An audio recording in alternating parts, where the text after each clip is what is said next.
ప్రతిమలకు భయపడుతున్నది ఎవరు? ఆ మధ్యకాలంలో విజయ్ ప్రసాద్ రెడ్డి గారు అలాగే జేమ్స్ గారు ఇద్దరూ కలిపి ఒక డిబేట్ చేశారు, ఒక చర్చ. ఏంటి అంటే మనకందరికి తెలిసిన విషయమే, విగ్రహాల దగ్గర పెట్టిన ప్రసాదాలు తినొచ్చా తినకూడదా?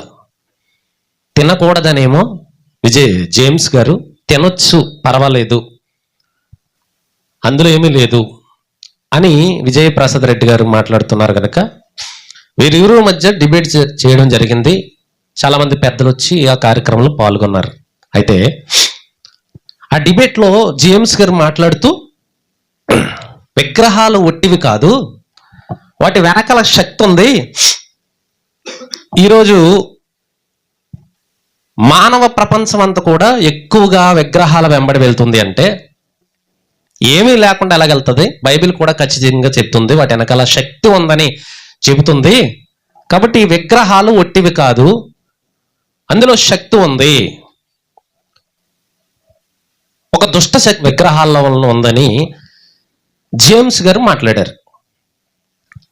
ఎప్పుడైతే ఇలా మాట్లాడారో కొంతమంది బైబిల్ ఓపెన్ యూనివర్సిటీకి సంబంధించిన కొంతమంది బోధకులు ఆ డిబేట్ చూసిన తర్వాత ఏమని పెట్టారు టైటిల్లో? ప్రతిమలకు భయపడుతున్న పశుప్రాయులు అన్నారు. ఇంతకీ పశుప్రాయులు ఎవరు? ప్రతిమలకు భయపడుతున్నది ఎవరు? ఆ ప్రతిమల్లో ఏదో శక్తి ఉంది అంటున్న వాళ్ళు పశుప్రాయులు. అందుకే ఆ ప్రతిమల్లో ఆ విగ్రహాల్లో శక్తి ఉందనే ఆ ప్రసాదాలు తినొద్దంటున్నారు. కాబట్టి వాళ్ళు పశుప్రాయులు అని కొంతమంది బైబిల్ ఓపెన్ యూనివర్సిటీకి సంబంధించిన బోధకులు ఇలా టైటిల్ పెట్టి మాట్లాడారు.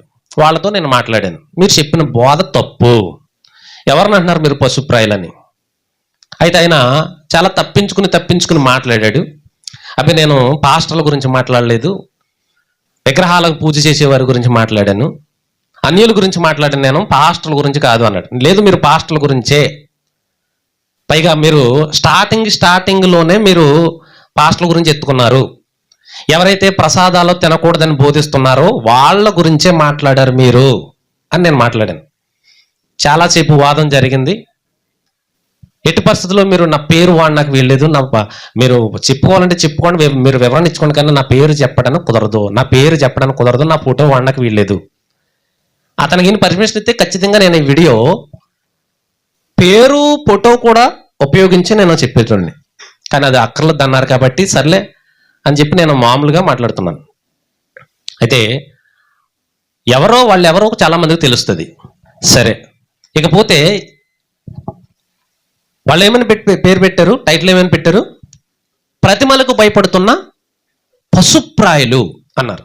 పశుప్రాయులు అంటే విగ్రహారాధన దగ్గర పెట్టినవి తినొద్దు, వాటి వైపు వెళ్ళకండి. మనము జీవం గల దేవుని నమ్ముకుని ఉన్నాము, మనం క్రీస్తును కూర్చున్న విశ్వాసంలో ఉన్నాం మనం. కాబట్టి అన్యజనులు ఏదైతే చేసుకుంటున్నారో అది మనం చేయకూడదు. అన్యజనుల యొక్క సహవాసంలోకి మనం వెళ్ళకూడదు అని ఎవరైతే చెప్తున్నారో వీళ్ళు పశువులు అని సదరు బోధకులు అంటున్నారు. అంతేకాకుండా వీళ్ళు ప్రతిమలకి భయపడిపోతున్నారు. విగ్రహారాధన దగ్గర పెట్టినవి తినకూడదు అంటున్నారంటే అర్థం ఏంటి? ప్రతిమలకు భయపడిపోతున్నారు, అందులో ఏదో ఉందంట.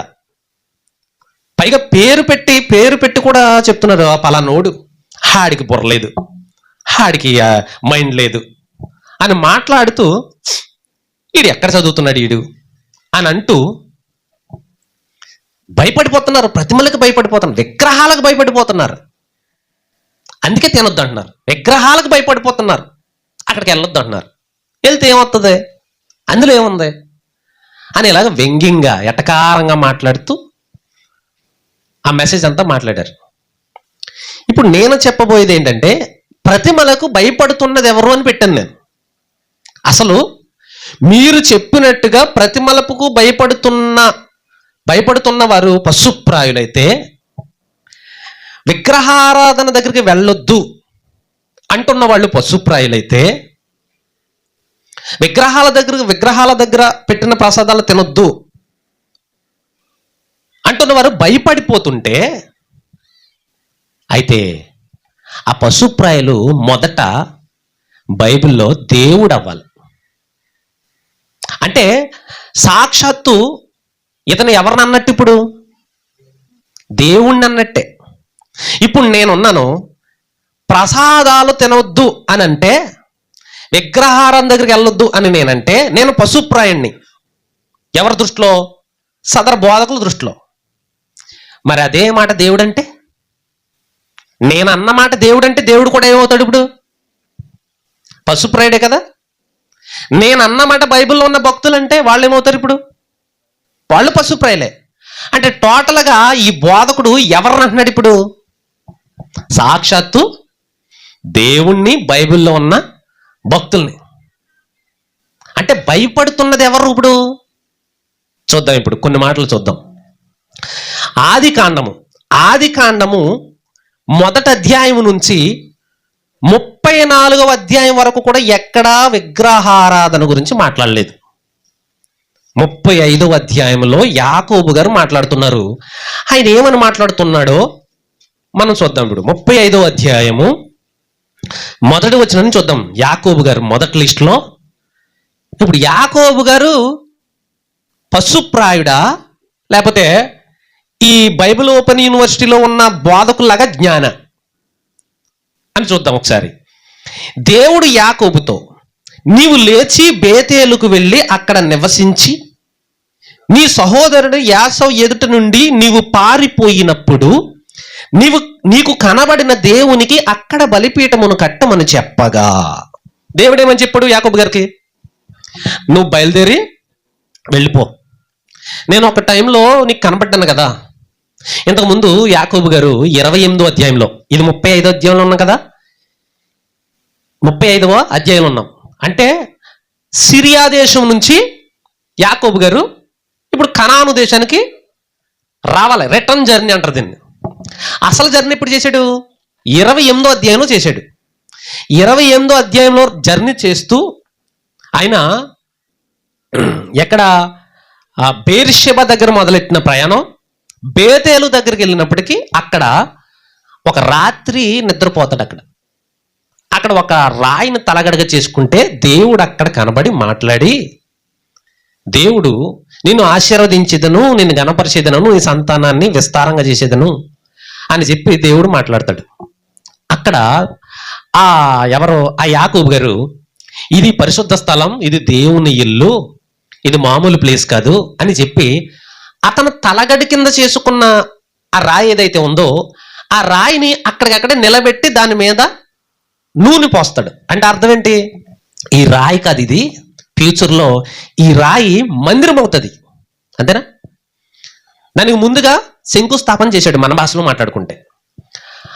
ఆ ప్లేస్ గురించి ఇక్కడ 35వ అధ్యాయంలో దేవుడు అంటున్నాడు, నువ్వు ఒకప్పుడు నువ్వు ఇంటి దగ్గర నుంచి బయలుదేరి మీ మేనమామ ఇంటికి వెళ్ళినప్పుడు మధ్యలో ఒక చోట ఆగావు కదా, అక్కడ ఒక రాయిని తలగడ చేసుకున్నావు కదా, అక్కడ నీకు దేవుడు కనబడ్డాడు కదా, అక్కడికి వెళ్ళి బలిపీఠం కట్టు అన్నాడు.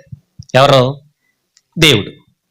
ఇప్పుడు వెంటనే అప్పుడు యాకోబు గారు మాట్లాడుతున్నారు 2వ వచనంలో. యాకోబు తన ఇంటి వారితోనూ తన యొద్దనున్న వారందరితోనూ ఏమన్నాడు? మీ యొద్దనున్న అన్య దేవతలను పారవేసి మిమ్మును మీరు శుద్ధిపరుచుకుని మీ వస్త్రములను మార్చుకోండి. ఏమన్నాడు ఆయన? నడండి, పదండి, వెళ్ళిపోదాం, దేవుడు బలిపీఠం కట్టమన్నాడు, బేతెలకు వెళ్ళిపోదాం నడండి అన్నాడా? లేకపోతే మీ దగ్గర ఉన్న అన్య దేవతల విగ్రహాలను పారవేయండి అన్నాడా? అంటే బలిపీఠం కట్టడానికి ముందు అక్కడికి వెళ్ళాలంటే యాకోబు గారు అక్కడ ఒక విషయం చెప్తున్నాడు. ఇప్పుడు ఇది దేవుడు చెప్పిన విషయం కాదు, ఇది విగ్రహాలను పడేయండి అని దేవుడు చెప్పాడు, యాకోబు చెప్పాడా? ఇక్కడ యాకోబు చెప్పాడు. అంటే అర్థం ఏంటి? ఇప్పుడు ఒక అబ్బాయి ఉన్నాడు, ఒక 4 ఫ్రెండ్స్ని తీసుకొచ్చి మందు పార్టీ పెట్టుకున్నాడు. ఆ టేబుల్ మీద మందు అయ్యి పెట్టుకుని తాగుదాం, ఎంజాయ్ చేద్దాం అనుకునే లోపల డాడీ వచ్చేసాడు. వచ్చేగానే రే చిన్న అని అనగానే ఇప్పుడు ఏం చేస్తాడు? ఇప్పుడు ఒరే ముందు అర్జెంట్ తీసేయండి, ఆ సెటప్ అంతా తీసేయండి అంటాడా? యాకోబు గారు అదే అంటున్నారు ఇక్కడ. యాకోబు గారికి దేవుడు కనబట్టి నువ్వు లేచి బేతేలుకి వెళ్ళి అక్కడ బలిపీఠం కట్టు అనగానే యాకోబు గారు ఏం చెప్తున్నాడు ఇక్కడ? మీరు అర్జెంటుగా దేవుడు వెళ్ళమన్నాడు, మీరు అర్జెంటుగా మీ దగ్గర ఉన్న విగ్రహాలను అంటే అర్థం ఏంటి? ఇక్కడ డాడీకి ఇంటికి రాగానే ఆ సెటప్ చూస్తే డాడీ ఏం చేస్తాడు? మండి పడిపోతాడు. అంటే ఆయనకి ఇష్టం ఉండదు. అలాగే యాకోబు గారికి అర్థమైంది ఏమని? జీవము గల దేవుని వారం మేము, మా దగ్గర ఇలాంటివి ఉండకూడదు అని. ఇప్పుడు ప్రశ్న ఏంటంటే, యాకోబు గారి దగ్గర విగ్రహాలు, పైగా ఈ గృహదేవతలంట. ఏంటయ్యి? గృహదేవతలు.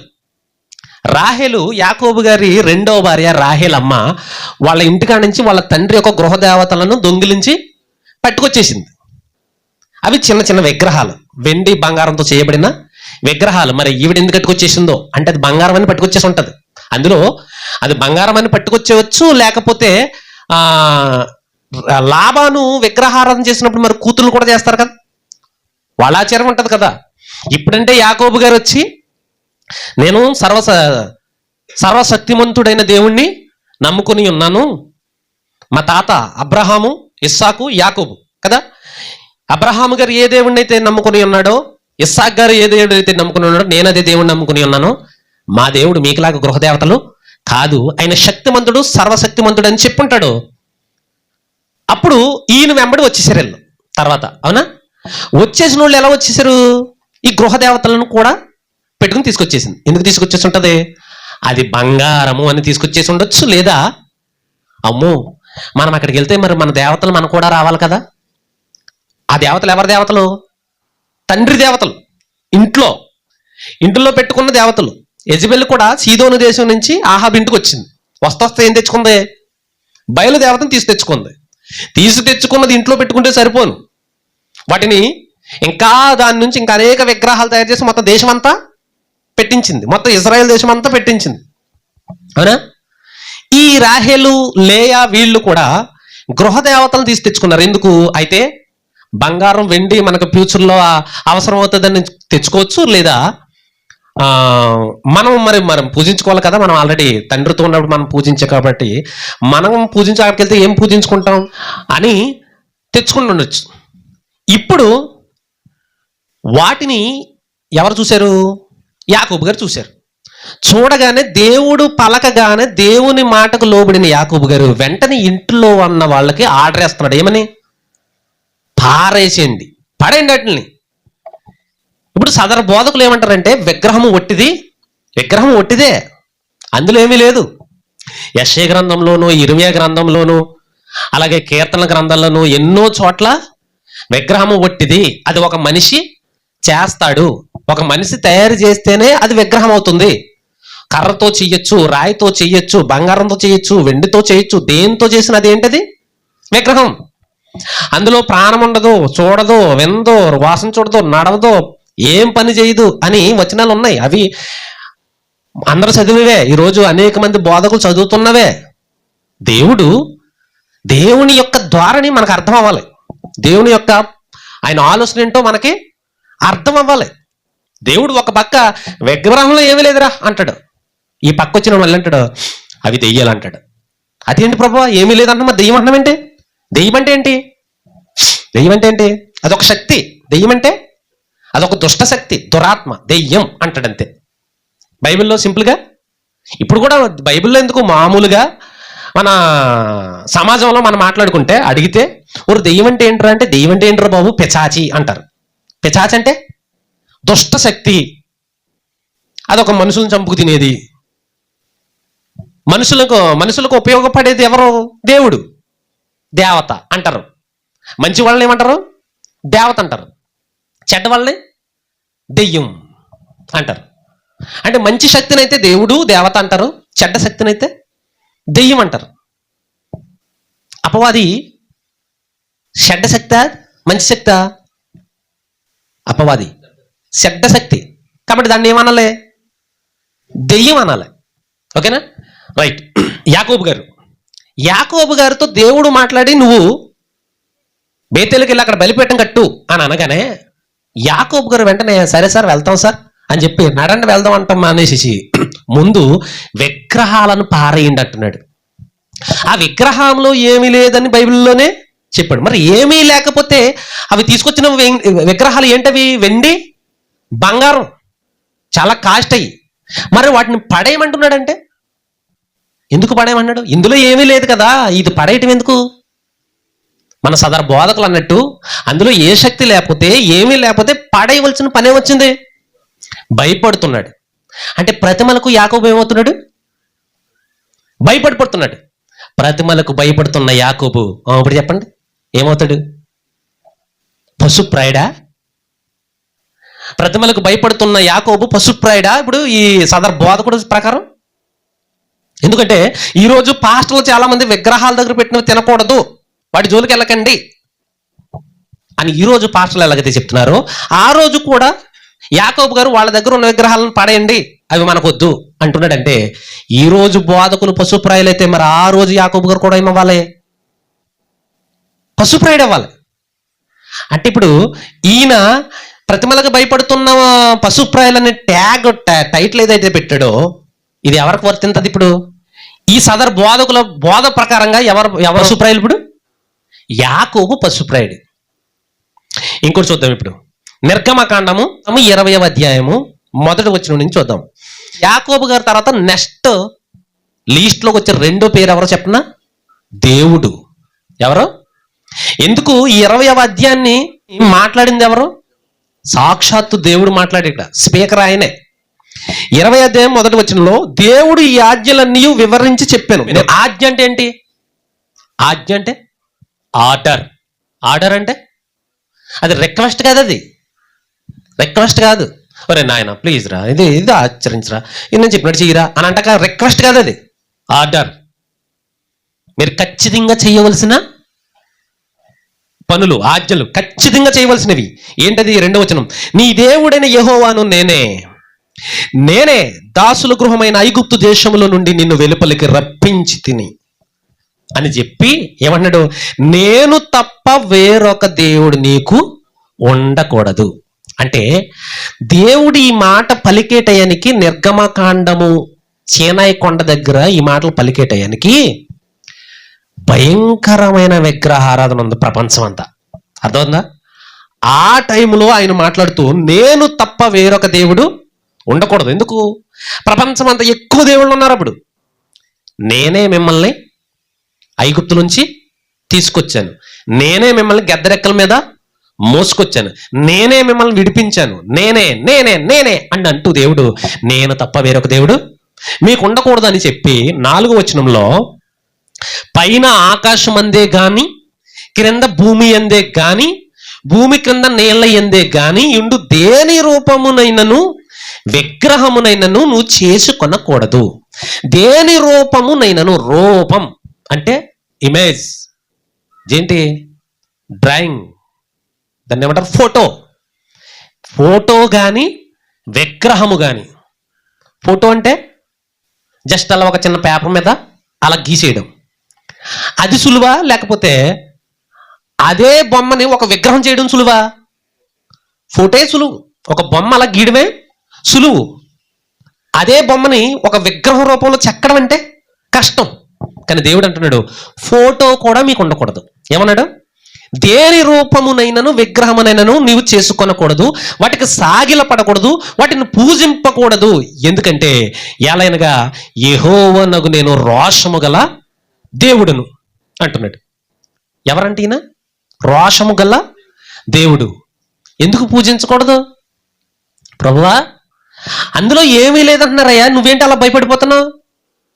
కొంతమంది బైబిల్ ఓపెన్ యూనివర్సిటీ బోధకులు ఏమీ లేదన్నారు కదా, విగ్రహంలో ఏమీ లేదంటున్నారు, విగ్రహం అంతా ఒట్టిదంటున్నారు కదా, మరి నువ్వెందుకు భయపడిపోతున్నావు? ఎందుకు పూజించకూడదు, ఎందుకు వెళ్ళకూడదని? మేము ఏమీ లేదన్నప్పుడు పర్లేదు కదా, వెళ్ళొచ్చు కదా అని అంటే, ఇప్పుడు పూజించకూడదు, నేను రోషము గల దేవుడును, నన్ను ద్వేషించు వారి విషయంలో 3-4 తరముల వరకు తండ్రుల దోషమును కుమారుల మీదకి రప్పించచ్చు, నన్ను ప్రేమించి నా ఆజ్ఞలను గైకొని వారిని 1000 తరముల వరకు కరుణించువాడనై ఉన్నాను.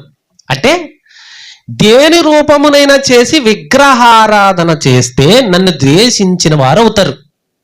ఆయన ద్వేషించడం అంటే ఏంటి అర్థం? విగ్రహారాధన చేస్తే ఆయన్ను ఏం చేసినట్టు? ద్వేషించినట్టు. అలా ద్వేషిస్తే 3-4 తరముల వరకు ఆయన ఏం చేస్తాడంటే 3-4 తరముల వరకు వారి తండ్రుల దోషం కుమారుల మీదకి రప్పిస్తాను అంటున్నాడు.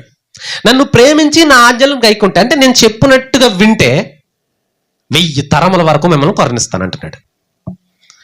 అంటే ఏ విషయంలో కరుణించేస్తావు, ఏ విషయంలో మమ్మల్ని ద్వేషిస్తావు, శపిస్తావు అని అంటే, విగ్రహారాధన విషయంలో మిమ్మల్ని చేస్తే శపిస్తాను, చెయ్యకుండా నా ఆజ్ఞలు పాటిస్తే కరుణిస్తాను అంటున్నాడు.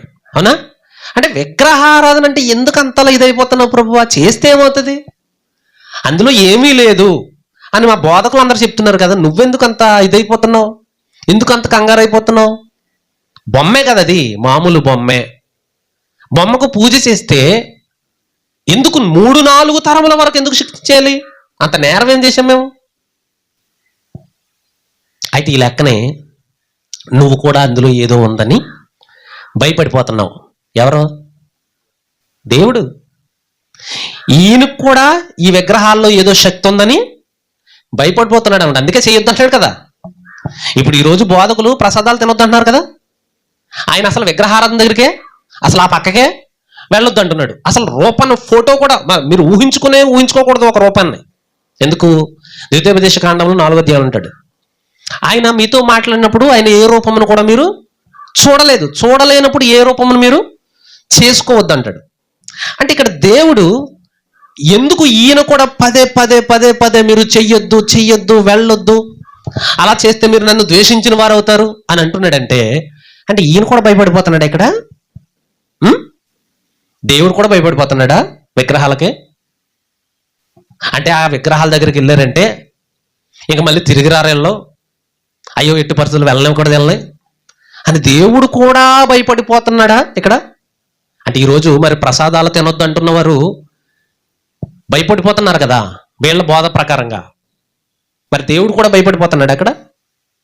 దేవుడు కూడా పశుప్రాయుడేనా? సరే, మరొక మాట చూద్దాం. నిర్గమకాండము 32వ అధ్యాయము, మోషే గారు 15వ వచనం. మోషే శాసనములు గల 2 పలకలను చేత పట్టుకుని కొండ దిగి వచ్చాను. అలా చదువుకుంటూ వస్తే 20వ వచనం, మరియు అతడు వారు చేసిన ఆ దూడను తీసుకుని అగ్నితో కాల్చి పొడి చేసి నీళ్ల మీద చల్లి ఇశ్రాయేల్ చేత దాన్ని త్రాగించెను. అంటే దూడ బొమ్మను చూడగానే, ఆ ప్రతిమను చూడగానే మోషే గారికి ఏమొచ్చింది? కోపం. ఎంత కోపం వచ్చింది అని అంటే, ప్రతిమను పగలగొట్టి పొడి చేసి బూడి చేసేసి వాళ్ళ చేత త్రాగించే అంత కోపం వచ్చింది. అంటే అంతగా భయపడిపోడా ఆ ప్రతిమను చూసి? ఏ ప్రతిమను చూసి? ఇప్పుడు ఈరోజు విగ్రహాల దగ్గర పెట్టిన ప్రసాదాలు తినొద్దురా నాయన, మనం తినకూడదు అని చెబుతున్న వాళ్ళు ఇప్పుడు ఎక్కువ భయపడిపోతున్నట్టే, లేకపోతే ఏకంగా విగ్రహాన్నే పగలగొట్టేసిన మోషే గారు ఎక్కువ భయపడుతున్నట్టు? ఇప్పుడు ఇందులో ఎవరి భయం ఎక్కువ కనపడుతుంది? ఇప్పుడు నిజంగా సదరు బోధకులు అన్నట్టుగా విగ్రహాలకు ఈ రోజున్న పాస్టర్లు భయపడిపోతుంటే, అందులో శక్తి ఉందని భయపడిపోతుంటే, మరి ఇక్కడ ఏకంగా భయపడినట్టుగా లేదు కదా, ఏకంగా విగ్రహాలని పగలగొట్టినట్లుగా ఉంది. 34వ అధ్యాయము 17వ వచనం చూద్దాం. పోత పోసిన దేవతలను చేసుకొనవలదు. చాలు, పోత పోసిన దేవతలను చేసుకొనవలదు అంటున్నాడంటే చేసుకుంటే ఏమవుద్ది? అందులో ఏమీ లేదు కదా. ఏమీ లేనప్పుడు చేసుకుంటే ఏమవుద్ది? ప్రశ్న. అంటే మోషే గారు ఈ విగ్రహాల విషయంలో ఎంతలాగా రియాక్ట్ అవుతున్నాడంటే ఆయన అంతగా భయపడిపోతున్నాడనా అర్థమా? భయపడిపోతున్నాడా? ఇక ఇలా చూసుకుంటూ వెళ్ళిపోతే మనం ఎంతో మంది మనం చదువుకున్నాం ఏంటి? ఆశ సొంత తల్లి చేసిన విగ్రహాలను ఏం చేశాడు? ఆశ రాజు, యోధారాజు అయిన ఆశ ఏం చేశాడు? రాజుల మొదటి గ్రంథము 15వ అధ్యాయం 11వ వచనం. ఆశ తన పితరుడైన దావీదు వలె యెహోవా దృష్టికి యథార్థముగా నడుచుకుని పురుషగాములను దేశముల నుండి వెళ్ళగొట్టి తన పితరులు చేసిన విగ్రహములన్నిటిని పడగొట్టెను. మరియు తన అవ్వైన మైక అసహ్యం ఒక దాన్ని చేయించి దేవస్తంభం ఒకటి నిలుపుగా ఆశ విగ్రహమును చిన్న భిన్నములుగా కొట్టించి కిద్రోను వారును దాన్ని కాల్చివేసి ఆమె పట్టణపు దేవి కాకుండా ఆమెను తొలగించాను. అంటే ఆశ విగ్రహాల విషయంలో ఎంత మండిపోతున్నాడు అని అంటే అంతగా భయపడుతున్నాడు అని అర్థమా? అంటే తల్లి నిలబెట్టుకున్న ఒక విగ్రహాన్ని అంతలా చిన్నాభిన్నం చేసి పొడి చేసేసాడంటే ఆ విగ్రహాన్ని చూస్తే ఆశ అంతలా భయపడిపోయాడా? అమ్మో ఏదో ఉంది, అమ్మో ఇలాంటిది మా ఇంట్లో ఉండకూడదు, ఎందుకు మా అమ్మ ఇలా పెట్టింది, ఎందుకు మా అమ్మ ఇలా నిలబెట్టింది అని భయపడిపోయి ఇంకా దీన్ని ఇక్కడ ఉంచకూడదని వెళ్ళి తగలబెట్టేసాడా? అంటే ఆశ ఇప్పుడు పశుప్రాయుడా? ఎంతమందిని చూసాం మనం ఇప్పుడు? యాకోబు గారు సాక్షాత్తు దేవుడు ఒక చోటే కాదు చాలా చోట్ల చెప్పాడు, నేను తప్ప వేరొక దేవుడు మీకు ఉండకూడదు ఉండకూడదు ఉండకూడదని. ఇలా బైబిల్లో ఎంతో మంది కొత్త నిబంధనలో మొదటి యోహాను పత్రిక, యోహాను రాసిన మొదటి పత్రిక 5వ అధ్యాయము 21వ వచనం, చిన్నపిల్లలారా విగ్రహముల జోలికి పోకుండా జాగ్రత్తగా ఉండండి. విగ్రహాల జోలికి వెళ్ళకండి, జాగ్రత్తగా ఉండండి అంటే అర్థం ఏంటి? ఈయన కూడా జాగ్రత్త బాబు, విగ్రహాల జోలికి వెళ్ళకండి, అందులో ఏదో శక్తి ఉంటుంది అని ఈయన భయపడిపోతున్నాడు ఇప్పుడు. అంటే విగ్రహాల విషయంలో జాగ్రత్త చెబుతున్న వాళ్ళందరూ భయపడుతున్నట్ట. ఫస్ట్ పాయింట్ ఏంటది? విగ్రహాల విషయంలో జాగ్రత్త చెబుతున్న వారందరూ భయపడుతున్నవారా? ఒకవేళ భయపడుతున్నవారంటే పశుప్రాయుల, అది కదా ప్రతిమలకు భయపడుతున్న పశుప్రాయులు. 2 మాటలు ఇక్కడ మెన్షన్ చేశారు. ఒకటి విగ్రహాలకు భయపడిపోతున్నారు ఎల్లో అని అర్థం వచ్చింది, రెండోది వాళ్ళు ఎవరంట? పశుప్రాయులు. ఈయన ఎంత అజ్ఞానమైన బోధ ఇది! ఈయన బోధనే తీసుకుంటే ఇదే కరెక్ట్ అనుకుంటే ఇక్కడ దేవుడు భయపడిపోతున్న వాళ్ళు లెక్కలోకి వస్తాడు, ఆయన కూడా పశుప్రాయుల లెక్కలోకి వస్తాడు. భక్తులందరూ కూడా భయపడుతున్న వారి లెక్కలోకి వస్తారు, వాళ్ళు కూడా పశుప్రాయుల లెక్కలోకి వస్తారు. యాకోబు గారు మీ దగ్గర ఉన్న విగ్రహాలను పారేయండి అన్నాడు అంటే భయపడిపోతున్నాడు ఇప్పుడు. నెంబర్ 1, ఆయన ఏం భయపడలేదు. 2 పాయింట్, ఆయన పశుప్రాయుడా? ఆయన పశుప్రాయుడు కాదు. ఆయన పశుప్రాయుడు కాదు, ఆయన భయపడట్లేదు, ఆయన పశుప్రాయుడు కాదు. దేవుడు విగ్రహాలకి భయపడట్లేదు, ఆయన పశుప్రాయుడు కాదు. బైబిల్లో ఉన్న భక్తులు ఎవరు భయపడట్లేదు విగ్రహాలకి, అలాగే పశుప్రాయులు అసలే కాదు. అలాగే ఈరోజు విగ్రహాల దగ్గరికి వెళ్ళదు, విగ్రహాల దగ్గర పెట్టిన భోజనాలు ప్రసాదాలు తినకూడదు అంటున్న వాళ్ళు విగ్రహాలకి ఏమీ భయపడట్లేదు. భయపడుతున్నారా? ఒక జేమ్స్, ఒక ప్రవీణ్ ప్రగడాల గారు, అలాగే ఒక జాన్ పాల్ గారు ఎంతోమంది కోకొల్లగా ఎక్కువ శాతం ప్రసాదాలు తినొచ్చా తినకూడదంటే ఎక్కువ మంది ఏమని చెప్తున్నారు? క్రైస్తవ బోధకులందరినీ ఒక చోట పెడితే 95% తినొద్దు అని చెప్తున్నారు ఈరోజు. జస్ట్ ఎక్కడో ఒక 5% మంది తినొచ్చు అంటున్నారు, అవునా? అంటే ఈ 95% తినొద్దు అంటున్న వాళ్ళందరూ భయపడుతున్నట్టే లెక్క ఇప్పుడు ప్రతిమలకి. ఎవరు ప్రతిమలకి భయపడుతున్నట్టు కాదు. అలా అనుకుంటే మన షాప్ ముందు నుంచి మొన్న ఒక విగ్రహం వెళ్ళింది, అక్కడే ఆగారు వాళ్ళు, అక్కడే టీ తాగారు. అప్పుడు నేను ఏం చేయాలి? ప్రతిమలకు భయపడుతున్న వాడిని అయితే నేనేం చేయాలి? ఆ విగ్రహాన్ని అక్కడ ఆ రోడ్డు మీద పెట్టి మన షాప్ తినంగా వాళ్ళు టీ తాగడానికి వెళ్ళారు, పక్కనే టీ పాయింట్లోకి వెళ్ళారు. అప్పుడు నేను ఏం చేయాలి? తినొద్దు అంటున్నాను కదా, మరి నేను భయపడిపోతున్నాను కదా, షాప్ వదిలేసి వెనక తోటలోకి వెళ్ళిపోవాలి అప్పుడు, అవునా? పారిపోవాలి ఇప్పుడు నేను ఈ బోధకులు చెప్తున్నట్లుగా.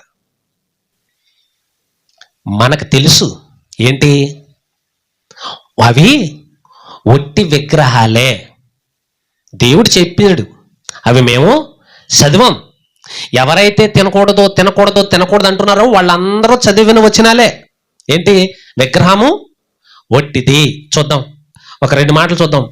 కీర్తనల గ్రంథము 115వ అధ్యాయం ఒట్టిది అన్న మాట చూపించడానికి 4వ వచనం.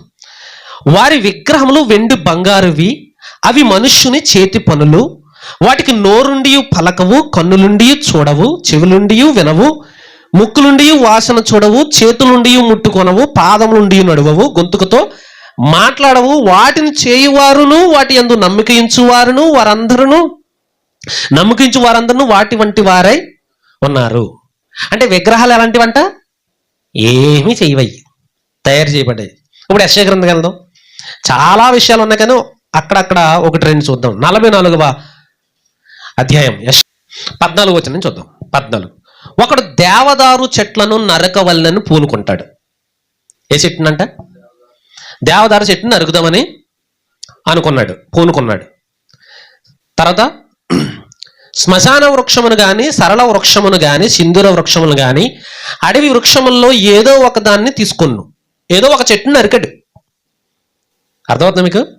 మొత్తం మీద ఒక చెట్టుని నరికాడు.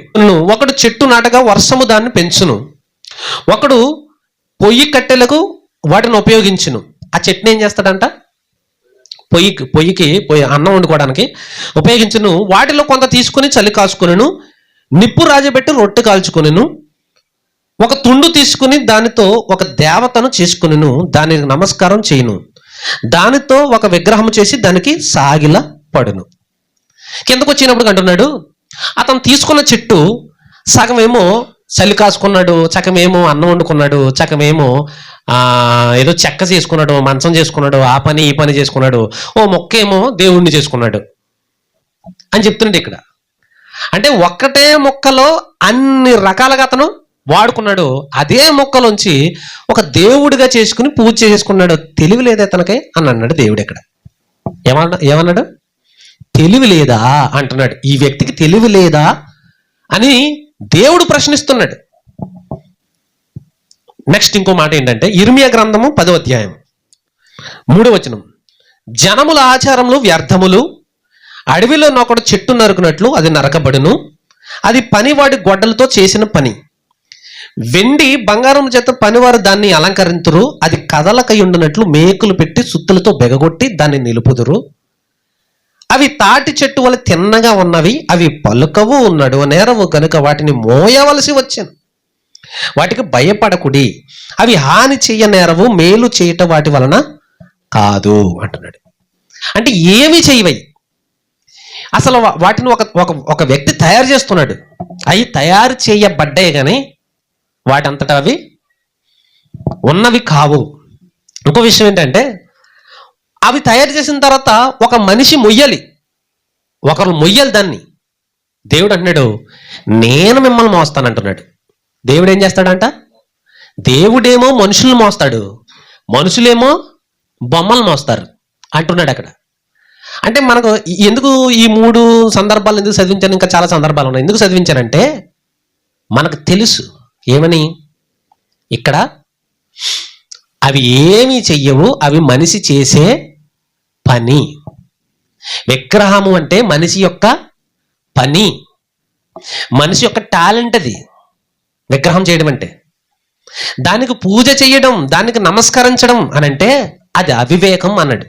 ఇప్పుడు 14వ వచనం చూడండి. 14వ వచనం, తెలివి లేని ప్రతి మనుష్యుడు పశుప్రాయుడు. ఎవరంట? అంటే ఎందుకు తెలివి లేని ప్రతి మనుష్యుడు పశుప్రాయుడు అంటే, ఈ వచనాన్నే ప్రతిమలకు భయపడుతున్న పశుప్రాయులను పాఠం పెట్టి సదర్ బోధకులు ఈ వచనాన్నే మెయిన్ రిఫరెన్స్ గా తీసుకున్నారు. తెలివి లేని ప్రతి మనుషుడు పశుప్రాయుడే. అంటే తెలివి లేనివాడు అందరూ ఎలా అంటాడంటే పశువు అన్నట. ఎందుకు అనంటే విగ్రహాలకు పెట్టిన వాటిని తినకూడదు అంటున్నాడు కదా, అందుకు పశుప్రాయుడని అక్కడ పెట్టాడు. ఇది ఈ బోధకుడు ఏం చేశాడు?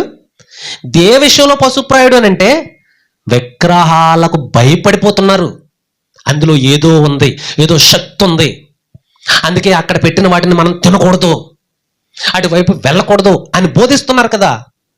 వాళ్ళు తెలివి లేని పశుప్రాయులు అని కలిపాడు అక్కడ. ఇంతకీ ఈ వచనం ఎవరి గురించి చెబుతుంది? పాస్టర్ల గురించా? ఏమన్నాడు అక్కడ? తెలివి లేని ప్రతి మనుషుడు పశుప్రాయుడు, పోతపోయు ప్రతివాడును తాను చేసిన విగ్రహమును బట్టి అవమానము నొందుచున్నాడు. అతడు పోత పోసినది మాయా రూపము, అందులో ప్రాణమేమీ లేదు. ఎవరి గురించి చెప్పబడుతున్నమాట? ప్రసాదాలు తినొద్దు అంటున్న పాస్టర్ల గురించా? విగ్రహారాధన చేసేవాళ్ళ గురించా ఆ వచనం? ఎవరి గురించి? తెలివిలేని ప్రతి మనుషుడు పశుప్రాయుడు అని చెప్పి తర్వాత మాట ఏమన్నాడు? పోతపోయు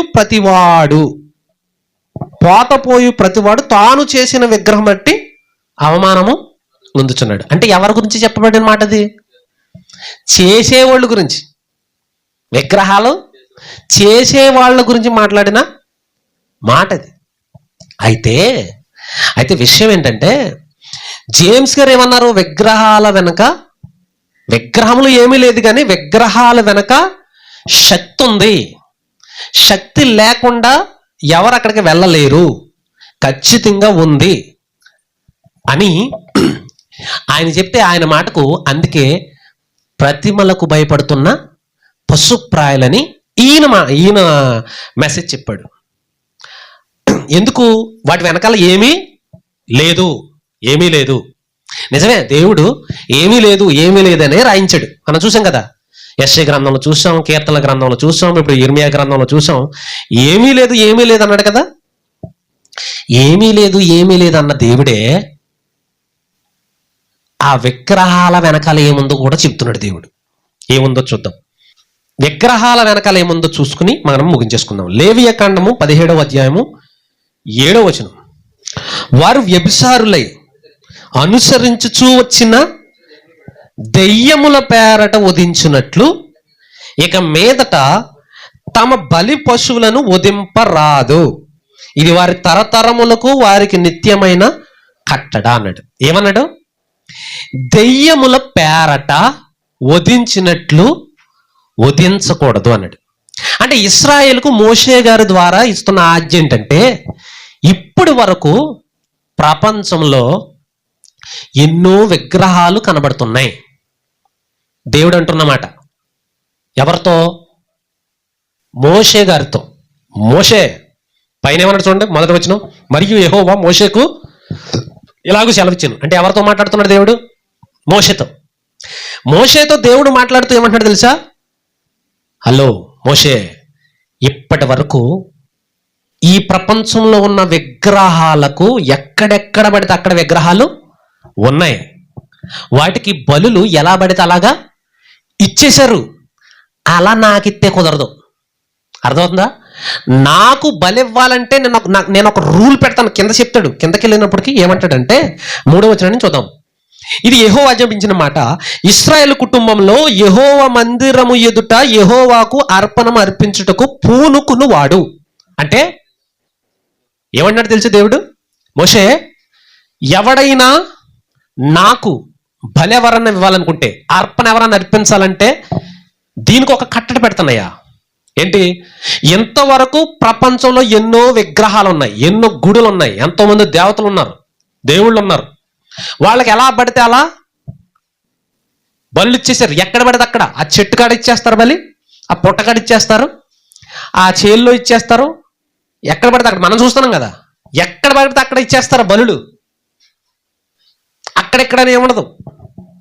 ఒక చిన్న చింత చెట్టు కనబడితే అక్కడ ఇచ్చేస్తారు బలి, ఒక చిన్న రాయి చెట్టు కనబడితే అక్కడ ఇచ్చేస్తారు, ఎక్కడ పడితే అక్కడ ఇచ్చేస్తారు. నాకు అలా కుదరదు అన్నాడు దేవుడు. ఏమన్నాడు అక్కడ? అలా కుదరదు. ఎవడన్నా ఇవ్వాలనుకుంటే 4వ వచనంలో పూనుకునివాడు, అది ఎద్దే గాని గొర్రెయే గాని మేకయే గాని ప్రత్యక్షపు గుడారం యొక్క ద్వారమునద్దకు దాన్ని ముందుకు తేక పాలెములో వధించినను, పాలెమునకు వెలుపల వధించినను ఆ మనుష్యుడు తన ప్రజల్లో నుండి కొట్టివేయబడును.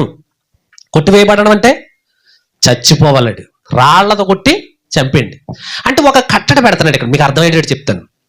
దేవుడు అందుకే ఒక ప్రత్యక్షపు గుడారాన్ని వెంటనే ఇమ్మీడియట్గా ఏర్పాటు చేశాడు. ఆయన బలులు ఇవ్వకముందే ఒక ప్రత్యక్ష గుడారాన్ని ఏర్పాటు చేసి, ఇదిగో ఎవడైనా నాకు బలి ఇవ్వాలనుకుంటే, అది ఏదైనా సరే, ఎద్దు కానీ మేక కానీ గొర్రె కానీ ఏదైనా ఇవ్వాలనుకుంటే ప్రత్యక్ష గుడారం దగ్గరకు తీసుకురమ్మను. అక్కడ యాజకుడు ఉంటాడు, యాజకుడికి ఇమ్మను. ఆ యాజకుడు ఆ బలిని తీసుకుని బలి అర్పించాలి. ప్రత్యక్ష గుడారం దగ్గరకు వస్తే ఆ ప్రత్యక్ష గుడారంలో ఉన్న బలిపీఠం దగ్గర మాత్రమే బలి ఇవ్వాలి.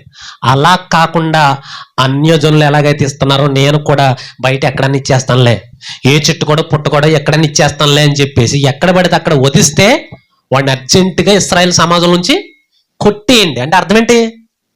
చంపేయాలండి, రాళ్లతో కొట్టి చంపేయాలి అని చెప్తూ కిందకు వచ్చినప్పుడు ఏమంటున్నాడు? 7వ వచనంలో వారు వ్యభిచారులై, అంటే విగ్రహారాధికులై. వ్యభిచారులు అంటే అర్థం ఏంటి? విగ్రహారాధికులై. ఎవరో? ఇశ్రాయేలీలు. వ్యభిచారులు అనుసరించుచు వచ్చిన దయ్యముల పేరట వధించునట్లు. అంటే భూమి మీద దేవుని యొక్క నామం ఉంది, అది యెహోవా నామము. ఈ పేరట వధించాలనుకుంటే ప్రత్యక్ష గుడారంలోకి తీసుకురావాలి బలిని. అలా కాకుండా బయట వధించినట్లు, అంటే బయట ఏం వధించబడుతున్నాయి? ఎవరికి వధించబడుతున్నాయి? దేవతలు, అన్య దేవతలు. అంటే వాటిని ఏమన్నాడు ఇక్కడ దేవుడు? దెయ్యం అన్నాడా? దెయ్యాలు అన్నాడా? ఇంకో మాట చూద్దాం. ద్వితీయోపదేశకాండం 32వ అధ్యాయం 17వ వచనం. వారు దేవత్వము లేని దెయ్యములకు, తామెరుగని దేవతలకు, క్రొత్తగా పుట్టిన దేవతలకు, తమ పితరులు భయపడని దేవతలకు బలర్పించారు. తమ పితరులు భయపడని, తమ పితరులు అంటే ఎవరో? అబ్రహాము, ఇస్సాకు, యాకోబులు భయపడలేదంట. ఇప్పుడు వీళ్ళేమైనా పేర్లు పెడుతున్నారు ఈ సదర బోధకులు? ప్రతిమలకు భయపడుతున్నా. అంటే యాకోబు గారు విగ్రహాలను పడేయండి అని అన్నప్పుడు ఏం భయపడలేదైనా? పితరులు భయపడని అంటే అర్థం ఏంటి? ఇతర దేవతలకు భక్తులు ఎవరు భయపడలేదు, వాటిని పడింది అన్నాడంటే. ఆశ తల్లి చేసిన విగ్రహాన్ని, పితరులు పెట్టిన విగ్రహాలను తీసుకెళ్ళి ముక్క ముక్కలుగా నరికేసి బూడ్ చేసాడంటే భయపడ్డా? భయపడలేదు. కానీ ఎందుకు అంతలా చేశాడు అని అంటే చెప్తాను మీకు, ఆ విషయాన్ని కూడా చెప్తాను. ఇప్పుడు ఇక్కడ వారు దేవత్వము లేని దెయ్యములకు, అంటే బైబిల్లో దేవుడు అన్య దేవతలను, ఇతర దేవతలను దేంతో పోలుస్తున్నాడు? ఏమంటున్నాడు? దెయ్యాలు అంటున్నాడు. ఇందాక మనం దెయ్యాల గురించి మాట్లాడుకున్నాం కదా. ఇప్పుడు సదర బోధకులు అంటున్నారు ఆ విగ్రహాల్లో ఏమీ లేదు, ఏమీ లేదని ఉంది. ఏమీ లేదన్న దేవుడే దెయ్యాలు అంటున్నాడేంటి మరి? ఇంకో మాట చూద్దాం. 2వ దినవృత్తాంతాల గ్రంథం 11:15. యెరోబాము ఏం పెట్టాడు? విగ్రహాలు పెట్టాడు కదా, మనకు తెలుసు కదా, మనం చదువుకున్నాం కదా. యెరోబాము పెట్టిన విగ్రహాలు ఏంటవి? దానులో ఒకటి, బేతెల్లో ఒకటి, 2 విగ్రహాలు పెట్టాడు. ఆ విగ్రహాలు ఏంటి? రెండు దూడబొమ్మలు కదా. ఇప్పుడు వాటి గురించి ఇక్కడ ఏమంటున్నాడు చూద్దాం. దేవుడు ఏమని రాయించాడు? యెరోబాము బలిపీఠములకును, నెక్స్ట్ మాట, దయ్యములకును తాను చేయించిన దూడలకును యాజకులను ఏర్పరుచుకునేను. బలిపీఠాలు ఉన్నాయి అక్కడ, దూడలు ఉన్నాయి, దెయ్యాలు ఉన్నాయి. దెయ్యాలకి ఎవరైనా పూజ చేస్తారా? కానీ అక్కడ దేవుడు ఏమన్నాడు? దూడ బొమ్మల్ని ఏమన్నాడు చెప్పండి? దెయ్యాలు అంటున్నాడు. అక్కడ మనం లేవీ కాండంలో ఇతర దేవతలు అంటే దెయ్యాలు అని అక్కడ అన్నాడు. ద్వితీయోపదేశ కాండంలో కూడా దెయ్యాలు అని అక్కడ చూసాం. ఇక్కడ ఇంతకీ యెరోబాము నిలబెట్టిన దూడలు ఏంటంటే దెయ్యాలు, అవునా? ఇంకో మాట చూద్దాం. కీర్తనల గ్రంథము 106:37 వచనం. మరియు వారు తమ కుమార్తెలను దెయ్యములకు బలిగా అర్పించిరి. అంటే ఒక పక్క ఇంతసేపు మనం ఇందాకదాకా మనం ఫస్ట్ ఏం చూసాం? విగ్రహాల గురించి చూసాం. బాగా వినండి. యాకోబు గారు పడేయమన్నది ఏంటి? విగ్రహాలు. మోషే గారు నాశనం చేసింది ఏంటి? విగ్రహం. దేవుడు చేసుకోమన్నదేంటి? చేసుకోవద్దన్నదేంటి? విగ్రహం. కొత్త నిబంధనలో యాకోబు గారు, యోహాను గారు అన్నారు కదా, ఆయన ఏ జోలికి వెళ్ళొద్దు అన్నాడు? విగ్రహాల జోలికి వెళ్ళొద్దు అన్నాడు. ఫస్ట్ ఆఫ్ అంతా విగ్రహాలు అనుకుంటే వెళ్ళినా మనం మళ్ళీ వెనక్కి వచ్చి ఆ విగ్రహాలు దెయ్యాలు అంటూ వెళుతున్నాం, అవునా? విగ్రహాలు దెయ్యాలు ఎలాగవుతాయి?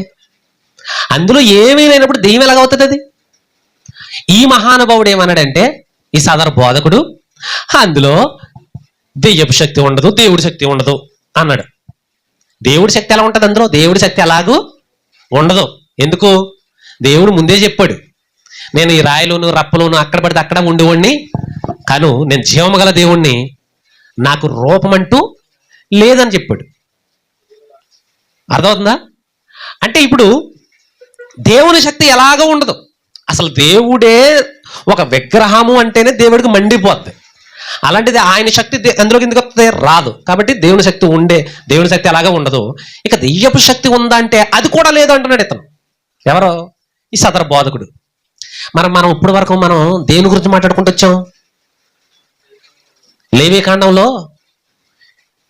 దెయ్యములు అన్నాడా? అనలేదా? మరి విగ్రహాన్ని దెయ్యం అనొచ్చా? ఒక రాయిని తీసుకొచ్చి అది దెయ్యమండి అని అంటాం మనం? అనం. మరి దేవుడు దెయ్యముల బోధలు ఇక్కడ ఏమన్నాడు? 137లో మరియు వారు తమ కుమార్తెలను దెయ్యములకు బలిగా అర్పించిరి. అంటే ఒక విగ్రహాన్ని ముందు పెట్టి దానికి పూజలు చేసి పునస్కారాలు చేసి, ఇంతకు ముందు చెప్పాను కదా, బయలు దేవుడి యొక్క చేతుల్లో చంటి పిల్లలను, పసిపిల్లలను బాగా ఎర్రగా విగ్రహాన్ని కాలబెట్టి బాగా బగ మండుతూ కాలుతున్న చేతుల్లో ఆ ఐరన్, ఆ ఇనప చేతుల్లో ఈ పసిబిడ్డను తీసుకెళ్లి చేతుల్లో పెట్టేసేవారు. ఏమవుతుంది? కాలుతున్న ఇనప కుర్చీ మీద మనం కూర్చుంటే ఎలా ఉంటది? బాగా పొగల కక్కుతున్న ఎర్రగా కాలుతున్న ఇనప కుర్చీ మీద మనం కూర్చుంటే ఎలా ఉంటది? అలాంటి విగ్రహం చేతుల్లో ఒక పసిబిడ్డను పెడితే ఏమవుతుంది? కాలి బూడిదైపోతుంది ఆ పసిబిడ్డ. అలా ఆ దేవతకు బలిస్తున్న ఆ బలులని ఇక్కడ దేవుడు ఏమన్నాడంటే దెయ్యములకు బలిస్తున్నారు అన్నాడు. ఇంకో మాట చూద్దాం. 1 కొరింథీ పత్రిక 10వ అధ్యాయం 20వ వచనం. లేదు గాని అన్యజనులు అర్పించు దేవునికి కాదు, దెయ్యములకే అర్పించుచున్నారని చెప్తున్నాను. అంటే అన్యజనులు బలులు అర్పిస్తున్నారంటే దేనికంటయ్యి? దేవుడికా దెయ్యాలుగా?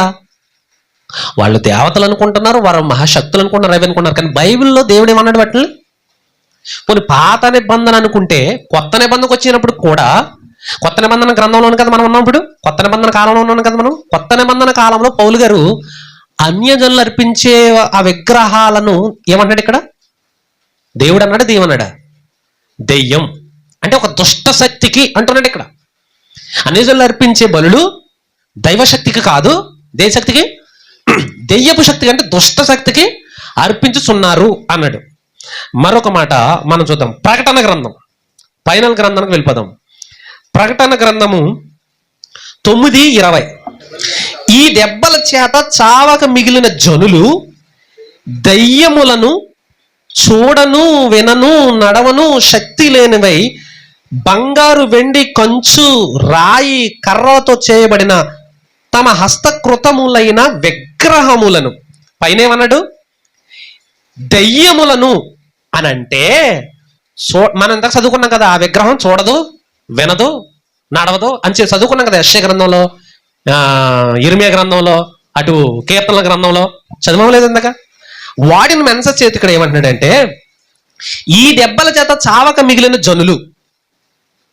మిగిలిన కొంతమంది జనులు దయ్యములను కామ పెట్టి, ఇప్పుడు చెప్తున్నాడు దయ్యములంటే చూడను, నడవను, వినను, శక్తి లేనివై బంగారు, వెండి, కంచు, రాయి, కర్రలతో చేయబడిన తమ హస్తకృతములైన విగ్రహములను. దయ్యములు అంటే ఏంటి? విగ్రహాలను పూజింపకుండా విడిచిపెట్టినట్టు మారు మనసు పొందలేదు అంటున్నాడు. అంటే టోటల్గా విగ్రహాలను మరొక పద్ధతిలో ఏమన్నాడు ఇక్కడ దేవుడు? ఒక పక్క విగ్రహాలే ఏమీ లేదు అంటున్న దేవుడే మరొక పక్క ఏమంటున్నాడు ఇక్కడ? అవి దెయ్యాలు. దేవుడికి విగ్రహానికి బలిచ్చారు సార్ అంటే కాదు, దెయ్యానికి అంటున్నాడు. ఒక పక్క విగ్రహానికే బలిచ్చారు అంటున్నాడు దేవుడు, మరొక పక్క ఏమంటున్నాడు? దెయ్యానికి. ఇంకో మాట చూద్దాం. ప్రకటన గ్రంథము 13వ అధ్యాయం 4వ వచనం.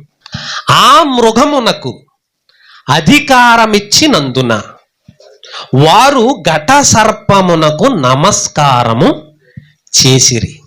మృగానికి ఘట సర్పం అధికారం ఇచ్చిందంట. ఘట సర్పం ఎవరు? అపవాది.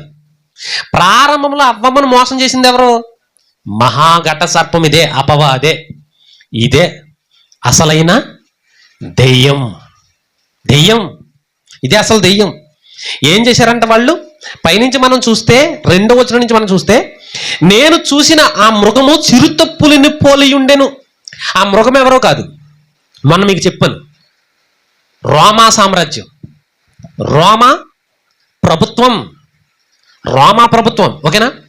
ఈ రోజుల్లో బీజేపీ ప్రభుత్వం, తెలుగుదేశం ప్రభుత్వం, వైఎస్ఆర్ ప్రభుత్వం, ఇంకా ఇంకా రకరకాల కాంగ్రెస్ ప్రభుత్వం, ఇండిపెండెంట్ ప్రభుత్వాలు ఎన్నో ఉన్నాయి. అలాగే ఆ రోజుల్లో అష్షూరు ప్రభుత్వం, బబులోను ప్రభుత్వం, మాదీయ పారసికుల ప్రభుత్వం, గ్రీకుల ప్రభుత్వం, ఆ తర్వాత వచ్చిందే చెప్పండి రోమా ప్రభుత్వం. ఈ రోమా ప్రభుత్వాన్ని బైబిల్లో విచిత్రమైన భయంకరమైన జంతువు, భయంకరమైన క్రూర మృగము అని వర్ణించాడు దేవుడు. ఈ క్రూర మృగం అంటే అంత భయంకరమైన ప్రభుత్వం. అది ఎంత భయంకరమైనది అంటే ఆ ప్రభుత్వంలో ఉన్న చక్రవర్తులందరూ కూడా వాళ్ళే దేవుళ్ళుగా, వాళ్ళకు మొక్కకపోతే ఎవరికి? రోమా ప్రభుత్వంలో ఉన్న చక్రవర్తులకు. ఆ చక్రవర్తులకు మొక్కకపోతే భయంకరమైన శిక్షలు విధించేవారు. ఆ అధికారం ఎక్కడిది? వాళ్ళకి అధికారం ఎక్కడిది? ఆ ప్రభుత్వంలో ఉన్న ఆ చక్రవర్తులు, ఆ అధిపతులు ప్రజలను ఎందుకు అంత భయంకరంగా హింసిస్తున్నారు? వాళ్ళకు మొక్కకపోతే ఎందుకు అంత భయంకరంగా హింసించవలసిన అధికారం వీళ్ళకి ఎవరిచ్చారు అని అంటే, ఇప్పుడు 2వ వచనం చదవండి. నేను చూసిన మృగము చిరుతపులిని పోలియుండెను, దాని పాదములు ఎలుగు వంటి పాదములు వంటివి, దాని నోరు సింహపు నోరు వంటిది. దేనికి ఆ క్రూర జంతువుకి, ఆ క్రూర మృగానికి, ఎలుగుబంటి పాదములు కలిగిన క్రూర మృగము, చిరుతపులిని పోలిన క్రూర మృగము, సింహము పోలిన క్రూర మృగము, గద్ద పోలిన ఈ భయంకరమైన క్రూర మృగానికి, దానికి ఆగట సర్పము తన బలమును, తన సింహాసనమును, గొప్ప అధికారమును ఇచ్చిందంట. అర్థమవుతుందా మీకు? అంటే రోమా ప్రభుత్వం మనుషులను అంత భయంకరంగా నాశనం చేయడానికి మీకు ఎవరిచ్చారు అధికారం అంటే? ఎవరిచ్చారు అధికారం? యేసుక్రీస్తు వారు భూమి మీదకు వచ్చి అనేక మందిని ఈరోజు క్రైస్తవులుగా మారుస్తున్నారు, ఇంకా మారుస్తూనే ఉన్నారంటే ఈ అధికారం ఎవరిచ్చారు? దేవుడిచ్చాడు. మీకు అర్థమవుతుందా? ఈరోజు భయంకరమైన మనుషులందరినీ క్రైస్తవులుగా మార్చగలిగే అధికారం ఎవరిచ్చింది? ఇది దేవుడిచ్చింది. కానీ ఆ రోజు ఆ ప్రభుత్వానికి ఆ మనుషులను భయంకరంగా హింసించే అధికారం ఎవరిచ్చారంట? అపవాది గాడు. వాడే మహా ఘట సర్పం, ప్రారంభికుడు ఆడే. అవ్వమ్మ చేత పండు తినిపించిన ఆ సర్పము వాడికి ఇస్తే అందుకంట అనేక మంది మనుషులు వాడికి నమస్కారం చేస్తున్నారంట. అర్థమవుతుంది మీకు? అంటే ఇప్పుడు ప్రపంచవ్యాప్తంగా ఎక్కువ శాతం దేవునికి నమస్కారం చేస్తున్నారా, లేకపోతే ఇతర వాటికి నమస్కారం చేస్తున్నారంటే ఆన్సర్ ఏమొస్తుంది? ఇప్పుడు ఎక్కువ శాతం ఎటువైపు ఉన్నారు? ఇతర మతాలు, ఇతర విగ్రహాలు. అంటే వాటి వెనకాల ఎవరున్నారు? ఇప్పుడు అపవాదిగాడు నేరుగా ఘట సర్పంలాగా వచ్చి నాకు నమస్కారం చేయండి, ప్రకటన గ్రంథం 13వ అధ్యాయం వాళ్ళు చేశారు కదా నమస్కారం, మీరు చేయండి అని అంటాడు. వచ్చి ఎలా వస్తాడు? ఆడికి ప్రజల నుంచి అన్ని నమస్కారాలు ఎలా అందుకుంటాడో తెలిసాడు? ఎలాగా? విగ్రహాలను సృష్టింపజేసి వాటి వెనకాల ఉండి వాళ్ళ యొక్క ఆరాధనలన్నీ ఎవడికి అందుకుంటున్నాడు? వాటి టార్గెట్ ఏంటో చెప్పనా? ఈ ప్రపంచాన్ని, ఈ సమస్త సృష్టిని చేసింది ఎవరు? దేవుడు. సమస్త సృష్టిని చేసింది ఎవరు? దేవుడు. ఈ సమస్త సృష్టి నుంచి మహిమ, ఘనత, ప్రభావం ఎవరికి వెళ్ళాలి? ఇప్పుడు ఆయనకే వెళ్ళాలి. ఎందుకు? ఆయనే చేశాడు కాబట్టి ఆయనకి వెళ్ళాలి. అయితే అపవాదిగాడు ఏం చేశాడంటే ఆయనకు వెళ్లకుండా ఆ స్తుతి అలా యూటర్న్ చేసుకుని నా దగ్గరకు వచ్చేయాలి. మీకు అర్థమవుతుందా? దేవునికి చూసి దేవా నీకే వందనాలు అని అనడం అనేసి అది యూటర్న్ చేసుకుని ఆ స్తుతి నా దగ్గరికి రావాలి. అటువైపు వెళ్ళకూడదు. ఆకాశం వైపు ఎవరు చూడకూడదు. పైకి చూడనివ్వకుండా ఆయనకు చెందవలసిన స్థుతులు, ఆయనకు చెందవలసిన అర్పణలు, ఆయనకు చెందవలసిన యాగాలన్నీ నాకు చెందాలి అని అంటే నేరుగా వెళ్ళిపోయి ఒరే నాకు మొక్కండ్రా అంటే ఎవరన్నా మొక్తారా?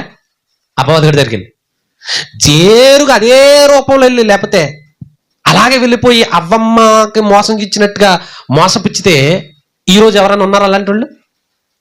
అందుకే ఏం చేశాడంటే వీడు కొన్ని విగ్రహాలను తయారు చేసుకున్నాడు, కొన్ని విగ్రహాలను సృష్టింపజేశాడు. అంటే వాటి దగ్గరికి వెళితే ఎవరి దగ్గరికి వెళ్ళినట్టు చెప్పండి? ఆ విగ్రహం దగ్గరికి వెళ్తే ఎవరి దగ్గరికి వెళ్ళినట్టు? అపవాది ఘట సర్పం దగ్గరికి వెళ్ళినట్టు. ఆ విగ్రహానికి నమస్కారం చేస్తే ఎవరికి నమస్కారం చేసినట్టు? ఘట సర్పానికి నమస్కారం చేసినట్టు. ఇక్కడ చూసాం కదా, దెయ్యములకు కుమారులను కుమార్తెలను, వారి కుమారులను కుమార్తెలను దెయ్యములకు బలిగా అర్పించిరి అని ఇంతకుముందు మనం చదువుకున్నాం. అంటే పాత నిబంధనలో ప్రారంభం నుంచి కూడా అపవాదిగడు ఈ మనుషులందరినీ తన వైపు చేసేసుకుని అసలైన దేవుడు కనబడనివ్వకుండా చేసి ఆయన మరుగు చేసి వీడు అనేక విగ్రహాలను అనేక రకాలుగా ఇష్టానుసారంగా ఎవరికి ఏది బాగుంటే అలాగా సృష్టింపజేసేసి వాళ్ళ చేత మొక్కించి ఆ మొక్కులన్నీ ఎవరు అందుకుంటున్నారు? ఇప్పుడు వాడు అందుకుంటున్నాడు. నీకు అర్థమవుతుందా? అందుకే దేవుడు ఒరే నాయనా ఆ విగ్రహం ఒట్టిదిరా, ఆ విగ్రహం ఏమీ లేదు, అది మనిషి చేసిన పని. కానీ దాని వెనకాల ఎవడున్నాడు? దెయ్యంగాడు ఉన్నాడు. ఆ విగ్రహానికి అర్పించేవి విగ్రహం ఏం తీసుకోవట్లేదు. విగ్రహం దగ్గర నమస్కారాలు పెడుతుంటే విగ్రహానికి ఏమి వెళ్ళట్లేదు. కానీ దాని వెనకాల ఉన్నవాడు ఆనందపడుతున్నాడు, దాని వెనకాల ఉన్నవాడు సంతోషపడుతున్నాడు. ఎస్, ఇదే నాకు కావాల్సింది. ఎంతమంది వచ్చారు చూసావు ఇక్కడికే? ఈ బొమ్మ దగ్గరికి ఎంతమంది వచ్చారు? మనం ఏమనుకుంటున్నామంటే ఒక బొమ్మ దగ్గరికి కొన్ని వేల లక్షల మంది వెళ్ళిపోతున్నారని మనం అనుకుంటున్నాం. కానీ వీళ్ళంతా ఎక్కడికి వెళ్తున్నారు? ఆ ఘట సర్పం దగ్గరికి వెళుతున్నారు. వాళ్ళందరూ ఎవరికి నమస్కారం చేస్తున్నారు? ఆ ఘట సర్పానికి, అపవాది గడికి నమస్కారం చేస్తూ ఈరోజు దేవునికి దూరం అయిపోతున్నారు. అలాంటి పరిస్థితుల్లో యేసుక్రీస్తు ప్రభుల వారి భూమి మీదకి వచ్చి ఈ విషయాన్నంతా మనకు బాగా తెల్లగా వివరించి దేవుడంటే ఏంటి, ఆయన ఏం చేశాడు, ముందు దేవుడంటే ఏంటో తెలియాలి. వీళ్ళకి దేవుడంటే ఎలా ఉంటాడో తెలియాలి. ఎందుకు? దేవుడంటే ఇదిగో అందులో ఉంటాడు, దేవుడు ఇందులో ఉంటాడు, ఎలా ఉంటాడో అలా ఉంటాడు అని అనుకుంటున్నారు. కానీ అసలు అవన్నీ కాదు. మెయిన్ టాపిక్ ఏంటంటే దేవుడంటే ఎలా ఉంటాడో వీళ్ళకి వివరించేయాలి, తెలిసిపోవాలి. అప్పుడు దాన్ని బట్టి ఆటోమేటిక్గా వెళ్ళే వీటిని విడిచిపెట్టేస్తారని దేవుడు. అందుకే యేసుక్రీస్తు ఏమని చెప్పాడంటే దేవుడు మన తండ్రి అన్నాడు ఫస్ట్. రెండోది ఆయన ఆత్మ. ఆయన ఎవరికి కనబడడు. ఆయన్ని ఇప్పుడే కాదు, ఎప్పుడు కాదు, ఎక్కడ ఎవరు చూడలేదు ఆయన్ని. ఆ మాటకి అప్పుడు జనాలందరూ ఏమనుకున్నారు? మరి ఇన్నాళ్ళు మేము ఇది దేవుడు అనుకుని ఇది చేసేసుకున్నాం కదా, ఆ విగ్రహం వెనకాల వెళ్ళిపోయాం, దీని వెనకాల వెళ్ళిపోయాం అంటే దేవుడు ఇలా ఉండడా, అలా ఉండడు, అలా ఉండడా, అలాగ ఉండడు, అలాగ ఉండడా, అలాగ ఉండడు. మరి ఎలా ఉంటాడంటే ఎలాగ ఉండడు. మీరు అనుకున్నట్టుగా ఎలాగా ఉండడు. ఆయన గురించి ఆయన ఎలా ఉంటాడో మీరు ఆలోచించుకోవడం అనవసరం. ఎందుకు? ఆయన ఆత్మ స్వరూపి, ఆయనకు రూపం అంటూ లేదు. రూపం లేని వాడికి రూపం ఇవ్వడం అనవసరం అని ఆయన చెప్పినప్పుడు ఆయన మాట తీసుకున్న మనం ఏం చేయాలంటే అయితే ఇవన్నీ కాదా, ఏది కాదు, పోనీ ఇంకోటి కొత్తది ఏమైనా పెట్టుకొచ్చా? అస్సలు ఏది లేదు. దేవునికి పోలినా ఏది ప్రకృతిలో లేదు. కాబట్టి మీరు దేని జోలికి వెళ్ళకుండే ఆయన్ని మీరు ఆరాధించాలనుకుంటున్నారా? ఎస్, ఆరాధించాలనుకో. అయితే ఆత్మతోనూ సత్యంతోనూ ఆరాధించండి, ఇవన్నీ వద్దు అని సింపుల్గా చక్కగా చెప్పేసి అదే నేర్పించేసి ఇదే అందరికి చెప్పండి అని చెప్పేసి ఆయన ఏం చేశాడు? పరలోకానికి వెళ్ళిపోయి అక్కడ పరిపాలన పగ్గాలో పట్టుకున్నాడు. ఈరోజు పరిపాలన చేస్తున్నాడు యేసుక్రీస్తు వారు. అందుకే భూమి మీద ఈ రాజ్యం ఇలా కొనసాగుతూ ఉంది. కాబట్టి దేవతల విగ్రహాల వెనకాల ఏమైనా ఉన్నాయా అని అంటే చెప్పండి, ఏమున్నాయి? ఇప్పుడు దెయ్యంగాడు ఉన్నాడు. ఖచ్చితంగా దెయ్యపు పూజలు జరుగుతున్నాయి. అందుకే పౌలు గారు ఏమన్నారంటే మీరు దెయ్యము బలలోనిది ప్రభు బలలోనిది తీసుకునేరరు. ఇంకో విషయం ఏంటంటే ఇప్పుడు విగ్రహారం చేయకండి చేయకండి చేయకండి అని చెప్తున్నాం అనుకోండి, అప్పుడు సర్లే చెయ్యలే అని అనుకున్నారనుకో, ఇప్పుడు చేయకండే అని వచ్చేసిన తర్వాత ఆ విగ్రహారం దగ్గర తెచ్చిన ఇదిగో ఈ ప్రసాదం తినవంటే చెయ్యొద్దని చెప్తుంటే నువ్వు నా దగ్గర కొట్టుకొస్తున్నావేంట్రా అనాలి. అంతేనా? అరే అదొద్దు, అడే తీసే అన్నావు అనుకో, ఆడు తీయలేదనుకో, తీయకపోగా ఇది కొంచెం టేస్ట్ చేసి చూడు, తీసేయరా పడేయరంటే మళ్ళీ నా దగ్గర కట్టుకొచ్చావేంటి అని అనాలి. తీసేయరా అని అనేవాడు. అంతేకాని పడేయలేదా, తీసేయలేదా, సర్లే చూద్దాం ఏదో ఒకసారి టేస్ట్ చేస్తానేది అని అనకూడదు. అర్థమవుతుందా? అంటే అర్థం ఏంటి? ఎప్పుడైతే పడేయమన్నదాన్ని మళ్ళీ దగ్గర పట్టుకొస్తే దాన్ని స్వీకరించామంటే ఆ తెచ్చినోడు ఏమనుకుంటాడు? పడేయమన్నాడు, తెచ్చేస్తే తినేసాడు అనుకుంటారా? ఇప్పుడు మనం ఒకరిని వద్దు, అది తప్పు, అది చెయ్యకూడదు అని అంటున్నప్పుడు దానికి సంబంధించిన ఏ విషయంలో కూడా మనం తల దూర్చకూడదు. వద్దు అంటున్నవాడు ముందుకెళ్ళి నేను తీసుకుంటాను అనుకోకూడదు. ఈ మహానుభావుడు మళ్ళీ ఏమంటున్నాడంటే, కొత్త నిబంధనలో అలా ఎందుకు చెప్పారంటే, కొత్తగా వచ్చిన అన్యజనులు అదే విగ్రహారాధన నుంచి వచ్చారు కాబట్టి వాళ్ళ కోసం చెప్పబడింది అని అంటున్నాడు ఈయన. మరి మనం ఏమన్నా ఇజ్రాయెల్ నుంచి వచ్చామండి? మనం ఎక్కడి నుంచి వచ్చాం? అన్యజనుల నుంచే కదా. కొత్తగా వచ్చిన వాళ్ళకంట ఈయనంట మనం తినకూడదు అని బోధించాలంట. ఈయన వెళ్ళి తింటాడంట. ఇది ఎక్కడ బోధ? ఈయన వెళ్ళి తినొచ్చంట, పర్వాలేదంట. ఈయన బలవంతుడంట, తిన్నా పర్లేదంట. కొత్తగా వచ్చిన వాళ్ళు మాత్రం తిన్నవిడంట. తప్పుడు బోధలన్నీ చేస్తున్నారు ఈరోజు. విగ్రహం వెనకాల ఏమీ లేదు. అసలు విగ్రహాలను పెట్టి మనుషులను భ్రమపరిచి అటువైపు లాగుతున్నదే దెయ్యంగడు. దాని వెనకాల ఏమీ లేకపోవడం ఏంటి? అందుకే దేవుడు చెప్పాడు, ఒక పక్క విగ్రహం ఒట్టిదే అంటున్న దేవుడు మరొక పక్క అది దెయ్యం అంటున్నాడు, అది దుష్టశక్తి అంటున్నాడు. ఈ విషయం తెలియక ఈ సేవకులు ఏదో చెప్పేసి అనుకున్నారు. బైబిల్ సరిగా అర్థం కాక ఇష్టానుసారంగా ఎలా పడితే అలా మాట్లాడుతూ మనుషులను వాళ్ళకి నచ్చిన బోధలతో ఆకర్షించుకుంటున్నారు అంతే. మళ్ళీ వీటికి చప్పట్లు, మళ్ళీ మధ్య మధ్యలో జోకులు, కామెడీలు, పనికి మాలిన కామెడీలు, ఈ చెత్త బోధ చేయడానికి రేవెట్టేస్తున్నారు ఒక పక్క. మీ బోధలు తప్పు అని. అయినా ఇంకా ఈ బోధలు వదలరు. ఎందుకంటే ఇంకా అలాగా ఇంకా ఎప్పుడు చూసినా అలా చీ అనిపించుకోవడం వీళ్ళ పని. కాబట్టి ఎట్టి పరిస్థితుల్లో కూడా అలాంటి బోధలకి మనం ఆకర్షితులు అవ్వకూడదు. ప్రతిమల వెనకాల ఏమీ లేదు, అది వస్తే అది భయపడకూడదు అంటే ఎవడో భయపడ్డాం. ఇందాక మనం చదువుకున్నాం, అబ్రహాం గారు భయపడ్డారా?